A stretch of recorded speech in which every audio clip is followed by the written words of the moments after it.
Ok, on y est. Le choc des titans. Deux monstres sacrés du VUS de luxe qui s'affrontent pour la couronne. D'un côté, l'ingénierie allemande, la précision. De l'autre, le design britannique, l'audace. C'est Porsche contre Range Rover. Que le combat commence. Alors, présentons nos deux combattants, chacun défini par son atout maître. Pour le Range Rover Velar, tout est une question de statut. Et pour le Porsche Macan, c'est simple, c'est la puissance brute, pure, sans compromis. Mais attention, le Velar ne se laisse pas faire et réplique avec son arme secrète, le design. Et au final, au cœur de cette bataille, il y a ce symbole ultime de la réussite, la richesse. Alors, la vraie question est là. Laquelle de ces deux machines est la couronne qui vous est destinée? C'est ce qu'on va décortiquer. Premier round, le jeu de la puissance. On oublie le blabla, on va droit au but.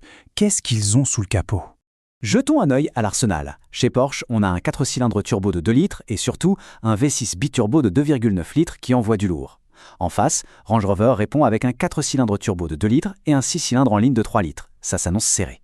Et bam, premier coup de massue. Le Macan, dans sa version ultime, crache 434 chevaux. C'est le genre de chiffre qui vous colle au siège. On parle de perf de voiture de sport là. Mais le Velar n'a pas dit son dernier mot. Sa motorisation la plus puissante, une version hybride rechargeable, sent un très respectable 404 chevaux. Le combat est vraiment très proche.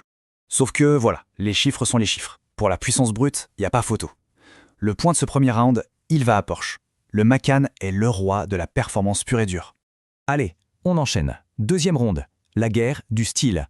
Parce que la puissance est une chose, mais la présence sur la route, ça, c'est autre chose. Lequel des deux fait vraiment tourner les têtes? L'arme secrète de Range Rover, elle est dans cette phrase. Le Velar est un véhicule si unique qu'il se démarque des conceptions traditionnelles. C'est leur philosophie. Et ça illustre parfaitement leur idée. Regardez-moi ces poignées de porte. Elles sont cachées, elles sortent quand on en a besoin. C'est un détail, mais ça en dit long sur leur vision. C'est minimaliste, futuriste. C'est de l'art, tout simplement. Franchement, pour cette audace, pour ce design qui sort complètement du lot, le Velar remporte cette guerre du style, sans aucune discussion possible. Il ne ressemble à rien d'autre. Troisième round, le duel de l'utilité. Parce qu'un VUS de luxe, c'est pas juste un objet de déco. Lequel est le plus pratique, le plus polyvalent au quotidien?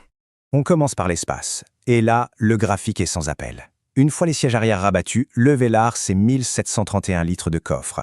Le Macan, c'est 1504. C'est un avantage énorme pour les valises, le matos de sport. Bref, pour la vraie vie. Mais l'utilité du Velar, ça va bien au-delà de son coffre. Il a l'ADN Land Rover. Ça veut dire une transmission intégrale de malade. Le système terrain-response, le contrôle de progression tout-terrain. Il peut même passer dans 58 cm d'eau. Il est prêt pour l'aventure, la vraie.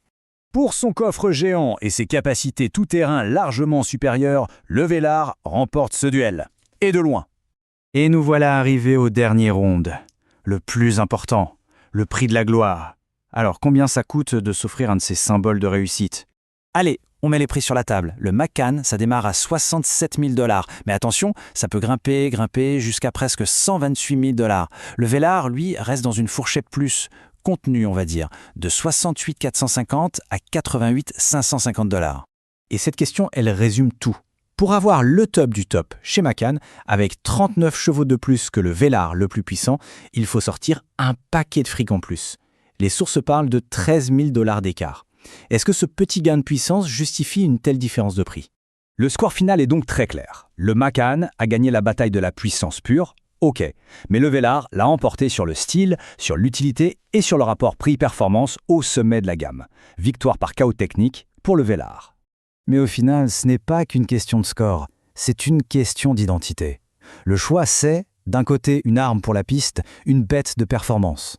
De l'autre, une icône du design, une véritable sculpture sur roue, qui est aussi hyper polyvalente. La décision finale, elle dépend de ce que l'on recherche. C'est une question d'empire, une question de véhicule.